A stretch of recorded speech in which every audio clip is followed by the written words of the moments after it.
La pause café, vous avez vu, j'utilise un sourire parce que pour essayer de coller à cette chronique. Est-ce que, Caroline, je suis ravi de vous accueillir.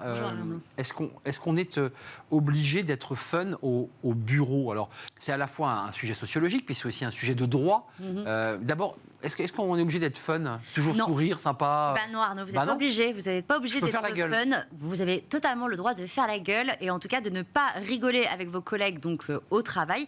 Et vous ne pouvez pas d'ailleurs être licencié pour cela parce que si vous ne souriez pas, ce n'est pas une raison de licenciement. C'est en tout cas ce qu'a considéré la Cour de cassation dans un arrêt qui a été rendu le 9 novembre dernier.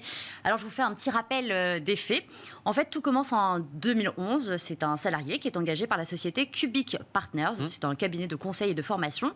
Tout se passe bien. Puis 3 ans plus tard, le salarié en question est promu directeur, tellement ça se passe bien.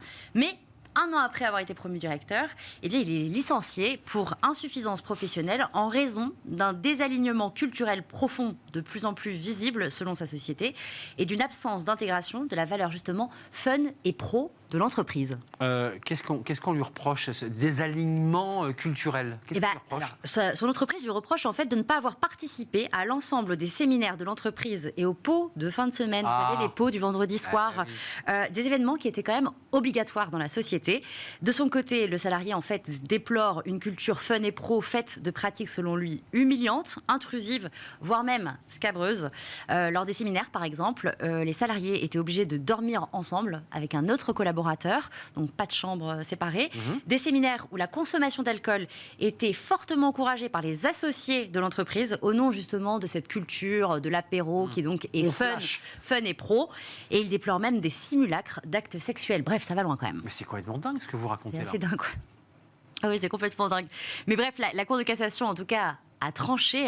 Elle a annulé en partie ce licenciement au nom de la liberté d'expression et du respect de la vie privée du salarié. En fait, pour la Cour de cassation, un salarié qui ne participe pas à tous les apéros qui sont organisés par son employeur ou qui critique l'alcoolisation excessive des équipes lors de ces moments un peu de convivialité, il ne peut pas être licencié pour ça. De beuverie, puisque vous décrivez quand même un peu de beuverie, oui. Il a le droit, en tout cas. La Cour de cassation a donc annulé une partie du jugement et elle a condamné l'employeur à verser au salarié la somme de 3 000 €. Et désormais, c'est la Cour d'appel de Paris qui va devoir se prononcer sur les autres points de l'affaire, comme par exemple le montant du dédommagement à payer par l'entreprise. Quoi qu'il en soit, en fait, cet arrêt de la Cour de cassation pourrait faire date, parce qu'on voit que c'est difficile de légiférer justement sur l'humour en entreprise. Est-ce qu'il faut être drôle? Est-ce qu'il ne faut pas être drôle? Enfin là, ça dépasse le cadre de l'humour, puisque ça évoque aussi le fait de ne pas rentrer dans les cadres des habitus créés par l'entreprise, notamment l'alcool et toutes ces soirées un peu arrosées. Ça s'arrête où, la liberté d'expression, finalement, Caroline? Oui, c'est ça, parce que là, en tout cas, lui, le licenciement a été annulé parce que la Cour de cassation a considéré que c'était la liberté d'expression du salarié. En fait, comme toute liberté, la libre expression du salarié, elle ne peut donner lieu à une sanction allant jusqu'au licenciement que si le salarié en abuse. L'appréciation en fait de l'abus, ça reste quand même très difficile à caractériser car elle se fait un peu au cas par cas.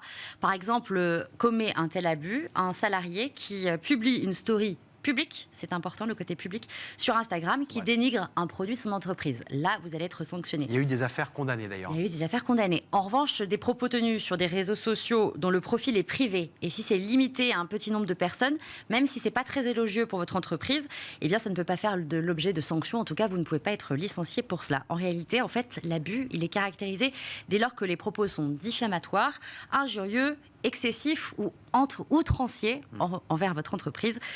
En tout cas, rassurez-vous, si jamais vous n'êtes pas fun, Arnaud, au travail, eh bien, on ne peut pas vous licencier pour ça. J'ai essayé, en tout cas, d'être le plus souriant possible. J'ai vu. Vous avez vu, j'ai fait d'énormes efforts au niveau des zygomatiques.